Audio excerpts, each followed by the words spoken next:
Capítulo 8.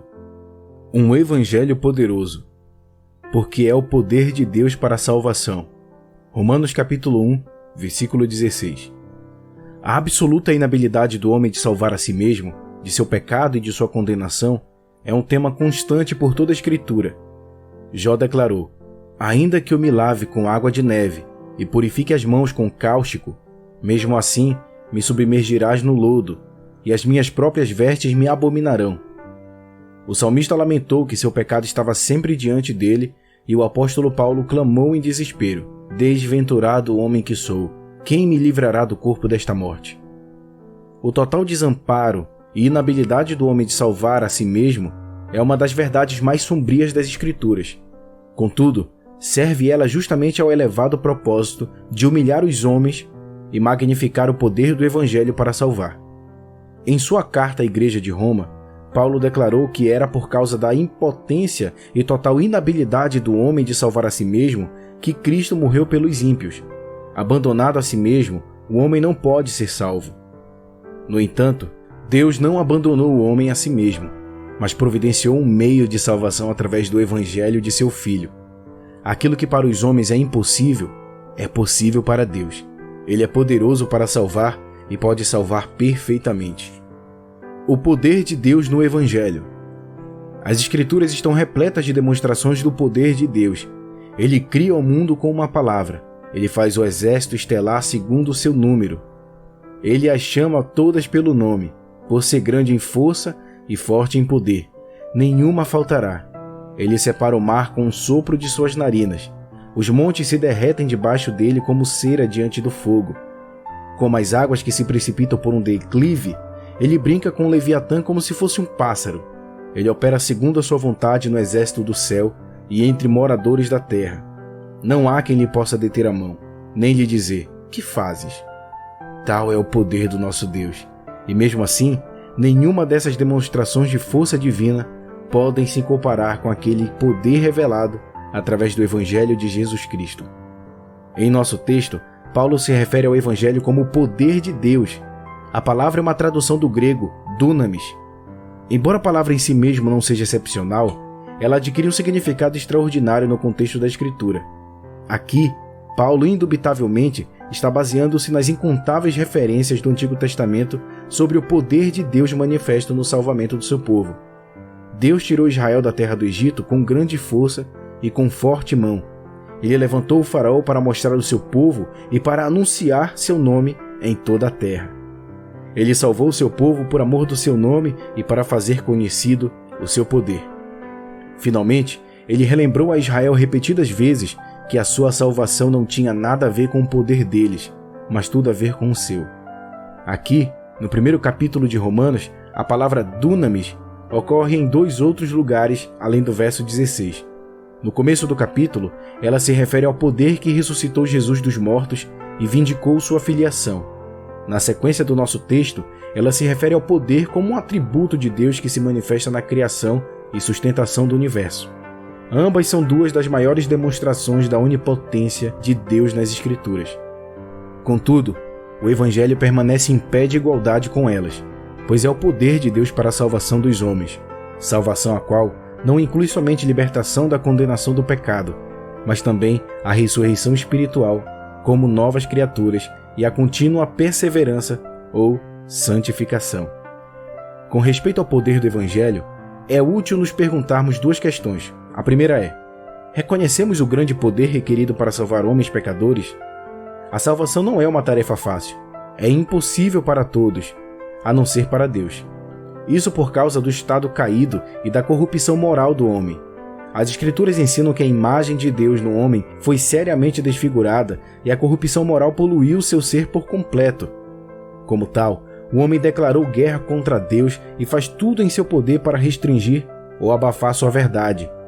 As Escrituras ensinam que o homem não pode vir a Deus porque ele não deseja vir a Deus, e ele não deseja vir a Deus porque seu coração é mau.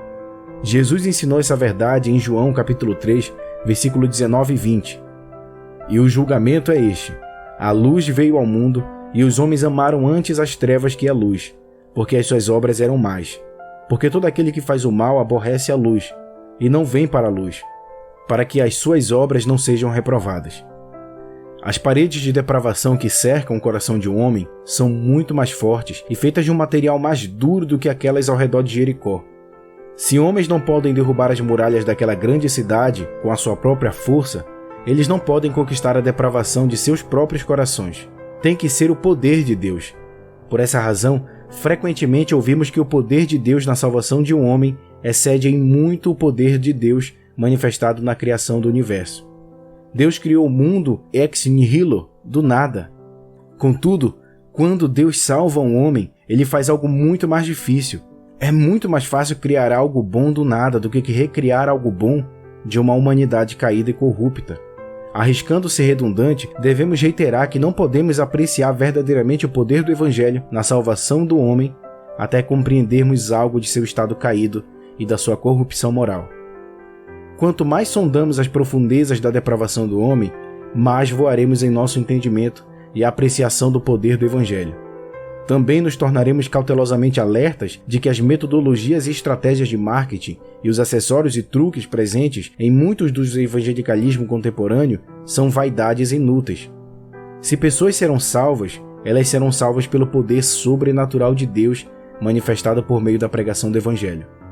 A segunda pergunta que nós devemos fazer é: reconhecemos que o poder para nos salvar se encontra unicamente no Evangelho? O Evangelho de Jesus Cristo é o poder de Deus para a salvação. Não é somente o cerne ou uma parte do que é necessário, mas o todo. Para que ele tenha grande efeito sobre os homens, basta somente proclamá-lo. Ele não precisa de uma revisão para torná-lo relevante, uma adaptação para torná-lo compreensível ou uma defesa para validá-lo. Se nos levantarmos e o proclamarmos, ele fará a obra por si mesmo. Um único pregador que se livrou de toda a sua artilharia carnal e luta somente com a proclamação do Evangelho, a obra da intercessão e o labor do amor sacrificial fará mais pelo mundo que todas as estratégias e as inovações combinadas. Embora tanto a Escritura como a história da Igreja confirmem essa verdade, um estudo do evangelicalismo contemporâneo mostra que os evangélicos não mais creem nesta grande verdade. Soa bem em hinos antigos, mas de fato, crer e aplicá-la pareceria um tanto ingênuo, para dizer o mínimo. Assim, muitos modelos de igreja de nossos dias parecem mais um parque de diversão sobre Jesus do que uma embarcação para Sião.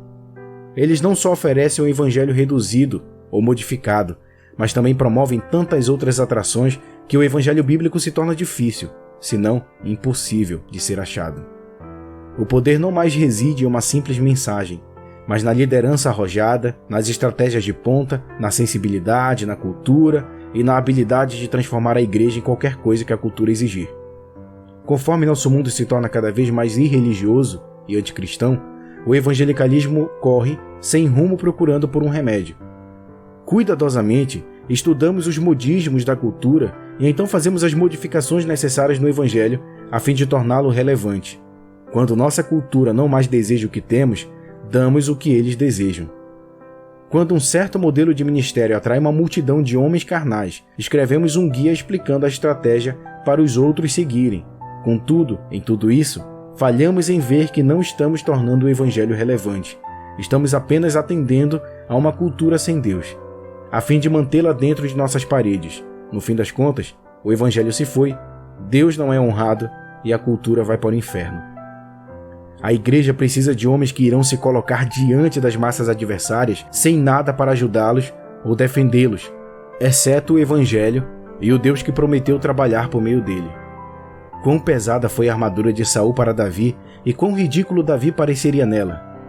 O grande peso dela minou sua agilidade e força. No entanto, ele tomou a decisão crucial de tirá-la e enfrentar o gigante com nada mais do que o nome do Senhor.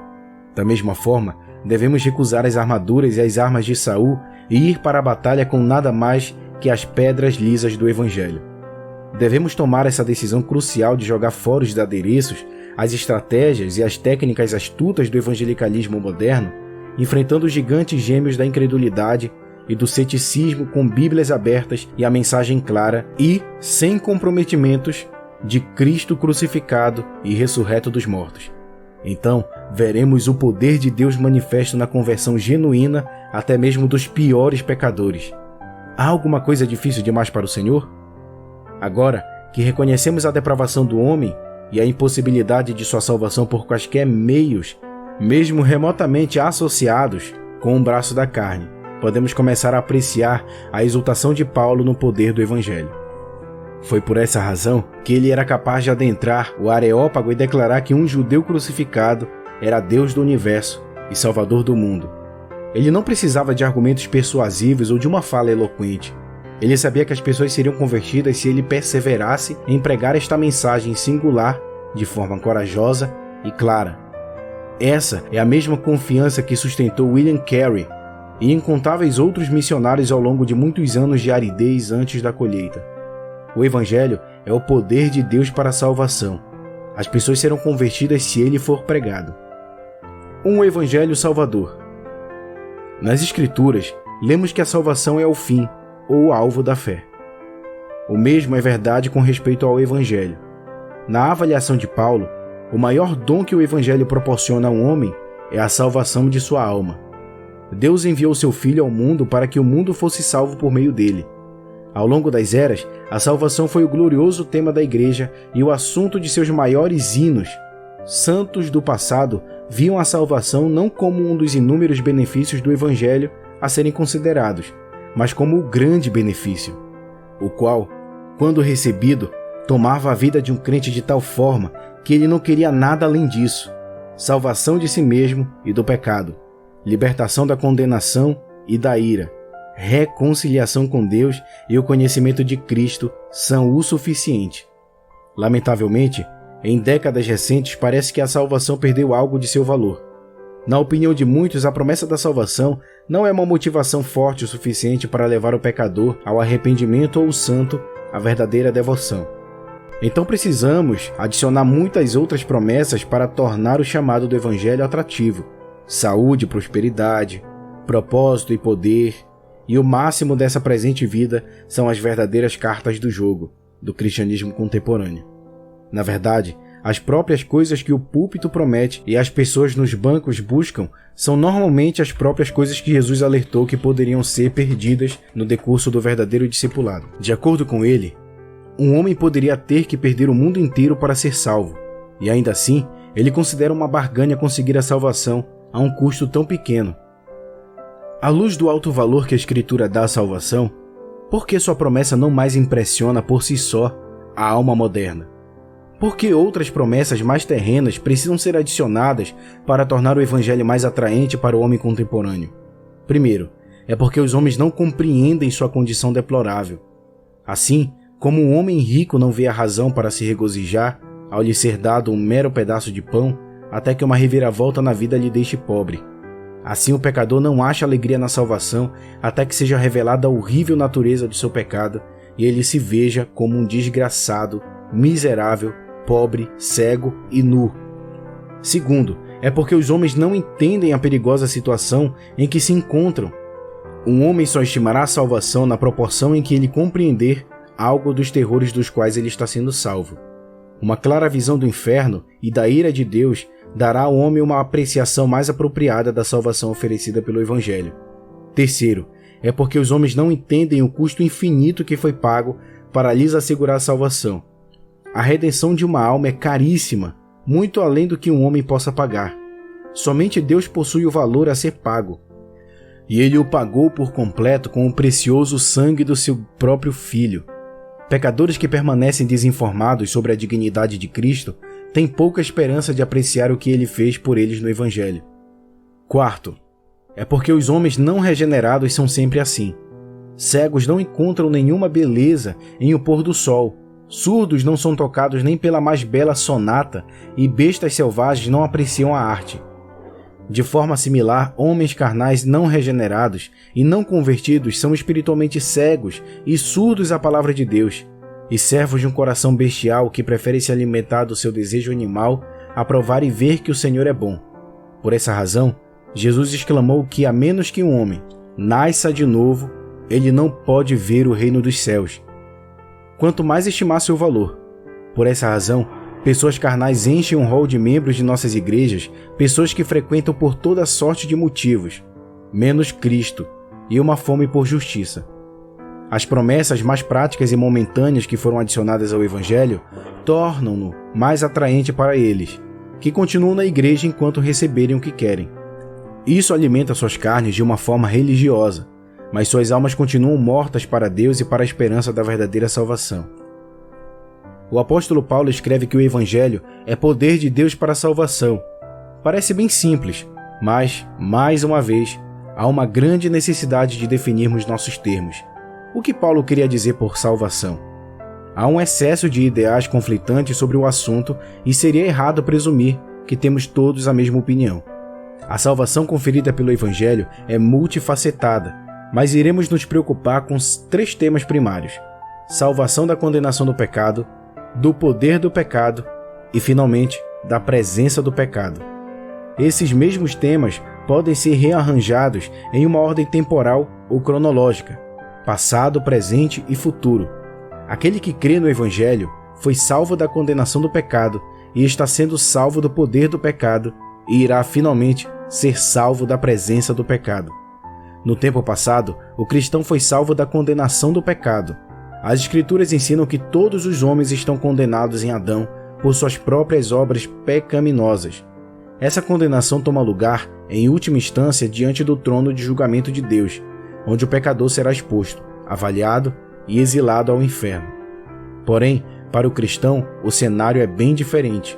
No momento em que um cristão se arrepende e crê no Evangelho, sua posição diante de Deus mudou por inteiro e para sempre. Ele foi justificado pela fé e obteve paz com Deus. As Escrituras declaram: agora, pois, já nenhuma condenação há para os que estão em Cristo Jesus. No tempo presente, o cristão está sendo salvo do poder do pecado. O Deus que começou a boa obra nele prometeu completá-la até o último dia e limpá-lo de sua imundícia e de seus ídolos. Nas Escrituras, Deus é o Deus que não só justifica, mas também santifica. Cada cristão, sem exceção, é feitura de Deus. Ele trabalha poderosa e efetivamente na vida de todo verdadeiro crente, dirigindo sua vontade e o capacitando para agir em conformidade com o que lhe agrada. Essa obra de santificação é um elemento essencial da salvação e todo verdadeiro cristão entrou neste inescapável processo que é projetado, dirigido e capacitado por Deus. É uma verdade de longa data do Evangelho que a maior evidência de termos sido justificados é que estamos sendo atualmente santificados. Temos segurança que Deus nos salvou da condenação do pecado porque Ele está no presente momento nos salvando de seu poder. Por causa da nossa fragilidade humana, esse processo é uma luta real e nosso avanço na santificação pode ser marcado por 3 passos para frente e 1 para trás. No entanto, durante o curso da vida de cada cristão, haverá um avanço notável. Só um evangelho fraco e pervertido expõe a possibilidade de salvação sem santificação. Como as Escrituras declaram: segui a santificação, sem a qual ninguém verá o Senhor. E, se estais sem correção, de que todos se têm tornado participantes, logo, sois bastardos e não filhos. No tempo futuro, o cristão será um dia salvo da presença do pecado e de sua influência corruptora. Nessa obra, 2 coisas são requeridas. Primeiro, o cristão precisa ser transformado, sua carne corruptível precisa ser tirada e o seu corpo redimido. Isso acontecerá num abrir e fechar de olhos, ao ressoar da última trombeta, quando o seu corpo será ressurreto, incorruptível, e o mortal será revestido pela imortalidade. Segundo, um novo céu e uma nova terra devem ser preparados. A criação deve ser libertada da maldição e corrupção sob o qual geme para a liberdade da glória dos filhos de Deus. Embora ainda no futuro, a fase final da salvação é tão certa quanto as outras 2. As Escrituras colocam desta forma: e aos que predestinou, a esses também chamou, e aos que chamou, a esses também justificou, e aos que justificou, a esses também glorificou. O incomensurável poder de Deus se manifesta no Evangelho. Nada menos que o Evangelho pode trazer um homem ao arrependimento e à fé. Nada menos que o Evangelho pode transformar um homem pecador em santo. Nada além do Evangelho pode conduzir muitos filhos à glória.